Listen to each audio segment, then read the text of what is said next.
and welcome to another episode of A Brief History, the show where I give you a crash course in the history of everyone's favorite video game franchises. I'm Foot of a Ferret, and today's lesson is on Bubsy. Ready, set, go! San Jose, California, 1993. After 9 years of third-party development, American video game publishers Accolade found themselves smack dab in the middle of the infamous 16-bit console wars of the 1990s. Everything during this period was Nintendo versus Sega, SNES versus Genesis, Mario versus Sonic. No! Not that one! Never that one! Get it out of here! But beneath the rivalry of these two gaming juggernauts lay the third-party developers such as Accolade. In order to truly stand out during this era of gaming, developers needed to have a lovable platforming mascot to compete with the aforementioned Mario and Sonic. And where Capcom had Mega Man and Rareware had their newly designed Donkey Kong and Diddy Kong, Accolade blew the entire industry out of the water with their timeless new original character, Bubsy Bobcat. First premiering in May of 1993, Bubsy rocked the gaming world with his breakout hit, Claws Encounters of the Third Kind, a 2D platformer which transcended the console wars by being released for both Super Nintendo and Sega Genesis. In this game, players assumed the role of the incomparable Bubsy, leading him through expansive and colorful levels to defeat evil aliens called Woolies and save the world's supply of yarn balls from being stolen. Bubsy could do anything and everything expected of a 1990s platforming mascot and more. He ran by gaining momentum similar to Sonic the Hedgehog, and he could jump great heights and stomp out enemies a la Super Mario. However, Bubsy stood out by introducing a gliding technique. Now, I know that Mario had tinkered with some gliding moves in the past, but these were only available through power-ups and included the ability to gain altitude with the press of a button. However, Bubsy allowed the player to glide at any time, but compensated for this by making the glide a straight shot, a technique that would later go on to influence the abilities of the character Knuckles from the 1994 Sega Genesis game Sonic & Knuckles. Okay, maybe it was just a coincidence, but I like to think that Knuckles is just a Japanese Bubsy ripoff. Bubsy also provided incredible challenge via hazardous level design and enemy placement, no health pickups, and the inclusion of falling damage, something rarely seen in other 2D platformers. Unsurprisingly, Bubsy in Claws Encounters of the Third Kind was received incredibly well from critics, ranking an average of 7.5 out of 10, and needless to say, gamers nationwide were clamoring for more. In fact, the hype around Bubsy was so immense that a pilot was produced for a full-fledged Saturday morning Bubsy cartoon show. Unfortunately, the show never got picked up, leaving gamers even more desperate for a sequel to the first Bubsy game. Luckily, Accolade heard this outcry and quickly delivered exactly what we all wanted, the second installment to the Bubsy franchise, simply titled Bubsy 2. Released for both Super Nintendo and Sega Genesis on October 28, 1994, Bubsy 2 retained the classic gameplay of its predecessor while building and expanding upon it in almost every way. Players could still run, jump, and glide, but this time around, the yarn balls were replaced with marbles, a risky choice, but ultimately I think it worked out in the end. However, the biggest difference between Bubsy 1 and 2 was the gameplay variety. Bubsy 2 introduced multiplayer, a hub world with 2 different wings, the ability to play levels in any order, minigames, flying segments, and the use of items such as Bubsy's Nerf gun. And all of that is just the tip of the iceberg of what Bubsy 2 added to the previous game's formula. However, strangely enough, while still receiving positive reviews, Bubsy 2 was not quite as well received as its predecessor. Many critics saw it as an improvement, yet series creator Michael Berlin, who had no involvement in Bubsy 2, stated that it just about killed the franchise. But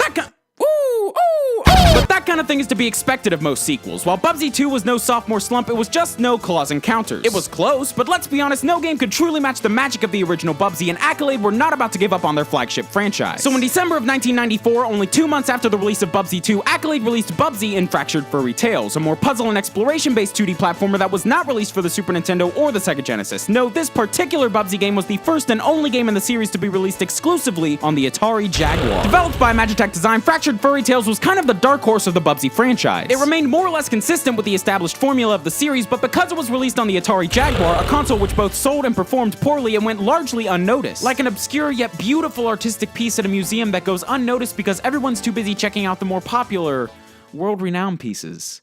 Yes, those popular pieces are great, but so is that random, seemingly nameless painting in the corner. It might not have the big name and massive promotion attached to it, but it's still a quality piece of art.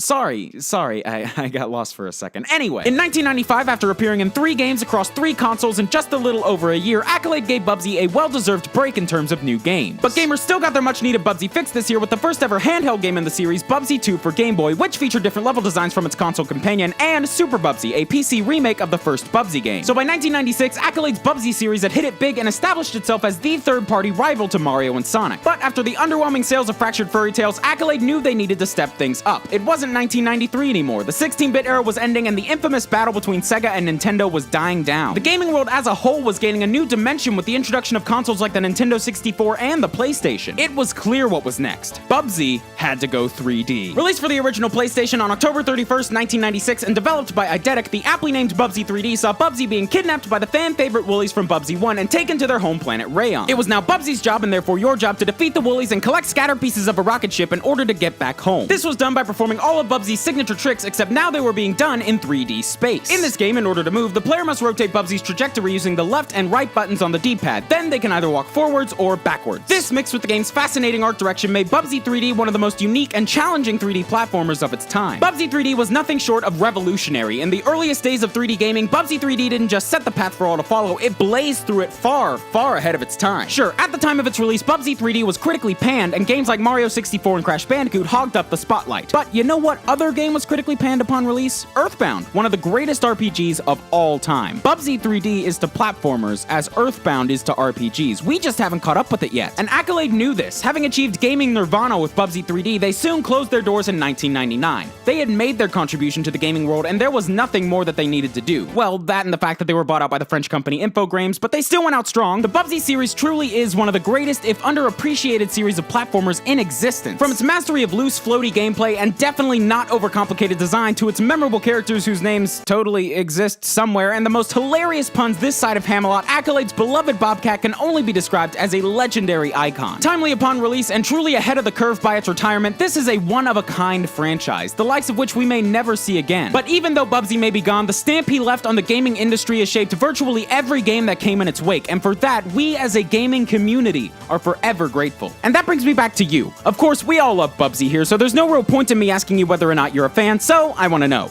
Do you prefer the classic gameplay of the 2D Bubsy games, or the revolutionary challenge of Bubsy 3D? On one hand, you've got about 5 classic 2D platformers, and on the other hand, you have enlightenment. Click on one of these to let me know, study up by watching other brief histories, game theories, and more, and until next time, thanks for watching, guys. DFTBA. Bro Fools Month. April Fool's Month, the timing on this episode didn't really work out. Okay, legitimately, every single fact that I told you in this video is 100% true except for one thing, and that is the fact that Bubsy is one of the most infamous franchises in gaming history. And if you would like to find out why, you can check out this awesome video by the YouTuber Some Call Me Johnny. He goes super in-depth and reviews almost every game in the series, so if you aren't already aware of just how notorious Bubsy is, you can check out this video, and if you do, please be sure to tell Johnny that Foot of a Ferret sent you. Anyways, thanks again for watching, guys. I'll see you soon. DFTBA.